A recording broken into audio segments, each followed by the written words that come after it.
आषाढी वारीसाठी महाराष्ट्र राज्य मार्ग परिवहन महामंडळाच्या वतीने 124 जादा बसेस तसेच रेल्वे विभागाकडूनही 2 अतिरिक्त गाड्या। पंढरपूरचा विठोबा हा अवघ्या महाराष्ट्राचं दैवत असून आषाढी एकादशीला इथे वारकऱ्यांचा मोठा मेळा भरतो। महाराष्ट्राच्या कानाकोपऱ्यातून ठिकठिकाणाहून लाखो लोक विठ्ठल नामाचा गजर करीत आषाढी एकादशीला पायी चालत येतात। त्यालाच आषाढी वारी म्हणतात। विठ्ठलाचा नामघोष करत अनेक वारकरी पायी या ठिकाणी अगदी भक्तिभावाने येऊन पोहोचतात। चंद्रभागेत स्नान करून विठ्ठलाचं दर्शन घेतात। आषाढीला या दिवशी पंढरपुरात शेगाव येथून पूर्ण ब्रह्माधिकारी श्री संत गजानन महाराजांची, आळंदीवरून ज्ञानेश्वरांची, देहूहून तुकोबांची, त्र्यंबकेश्वरहून निवृत्तीनाथांची, पैठणहून एकनाथांची, उत्तर भारतातून कबीराची पालखी येते। या दिवशी वारकरी संप्रदायात उपवास करण्याचं विशेष महत्त्व आहे। दर आषाढी एकादशीला वारकरी संप्रदाय वारी घेऊन पंढरपुरात येण्याची परंपरा 800 वर्षापेक्षाही अधिक काळापासून सुरू असल्याचं सांगण्यात येतं। आषाढी वारीसाठी राज्यभरातूनच नाही तर देशभरातील वैष्णवांचा चंद्रभागेच्या काठी मेळा जमत असतो। भाविकांची गैरसोय होऊ नये यासाठी महाराष्ट्र राज्य मार्ग परिवहन विभागात जय्यत तयारी सुरू आहे। यंदाच्या आषाढी वारीसाठी महाराष्ट्र राज्य मार्ग परिवहन महामंडळाच्या वतीने राज्यभरातून अनेक आगारातून बसेस सोडण्याची तयारी दर्शवली जात असून अमरावती आगारातून सुद्धा 124 बसेस 13 ते 22 जुलै या कालावधीत सोडण्यात येणार आहेत। यामध्ये अमरावतीतून 18, बडनेरा 21, परतवाड्यावरून 15, चांदूर रेल्वे 16, दर्यापूर 17, मोर्शी 11, चांदूर बाजार 10 अशा गाड्या सोडण्यात येतील। 13 जुलैला सकाळी 10 वाजता पूजापाठ करून पंढरपूरकडे या बसेस रवाना होतील, अशी माहिती विभागीय वाहतूक अधिकारी योगेश ठाकरे यांनी मंडल न्यूजला दिली।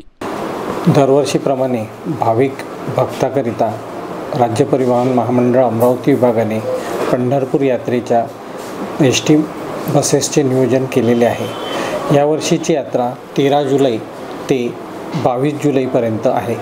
यामध्ये मुख्य आषाढी एकादशी ही 17 जुलैला आहे, तर पौर्णिमेचा दिवस हा 21 जुलैला येतो आहे। अमरावती विभागातर्फे दरवर्षीप्रमाणे यंदाही जवळपास 124 बसेसचे नियोजन केलेले आहे। रापकडे सद्यस्थितीत बसेस जे आहे, बसेसची संख्या विभागाकडे कमी आहे, त्यामुळे आम्ही प्रादेशिक आमचे जे अधिकारी आहे त्यांच्याकडे मागणी केली आणि प्रादेशिक कार्यालयाकडून आम्हाला 40 बसेस भंडारा आणि वर्धा विभागाच्या प्राप्त झाल्या आहेत। तर या विठ्ठल भक्तांसाठी या सर्व बसेस आम्ही ओपन करतो आहे। 13 तारखेपर्यंत आम्हाला 13 तारखेपासून आम्ही जरी भाविकांची सोय करतो आहे, तरी पंढरीचा भाविक जेव्हा स्टँडवर येतो तेव्हा त्यांची आम्ही सोय करून त्याला पंढरीला पाठवतो। तर आज दिनांक रोजी 11 तारीख आहे, पण मला सांगायला आपल्याला खूप आनंद होतो की आज सकाळपासून सुद्धा 4 बसेस गेल्या आहेत। कालसुद्धा या विभागातून 4 बसेस गेल्या आहेत। त्याच्या पूर्वीसुद्धा अमरावती स्टँडवरून 1 बस गेली आहे। तर आतापर्यंत अशा 9 बसेस आतापर्यंत गेलेल्या आहेत। 13 तारखेपासून मुख्य यात्रा चालू होणार आहे।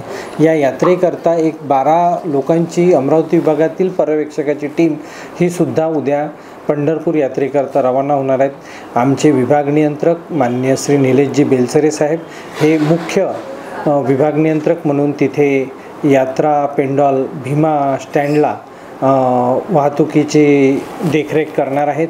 पंढरपूरच्या वारकऱ्यांना हे सांगू इच्छितो की तुम्ही राप बसने प्रवास करा, तुमचा प्रवास हा सुरक्षित होईल।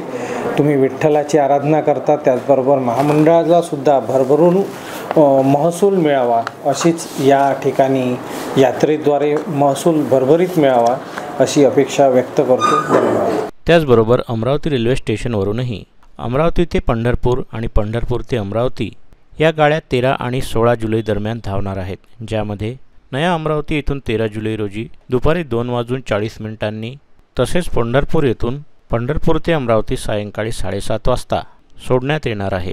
या दोनही गाड्या 13 आणि 16 जुलै रोजी उपलब्ध असणार आहे। व्हिडिओला लाईक करा, शेअर करा, मंडल न्यूजच्या यूट्यूब चॅनलला सबस्क्राईब करा व फेसबुक आणि इंस्टाग्रामला फॉलो करा।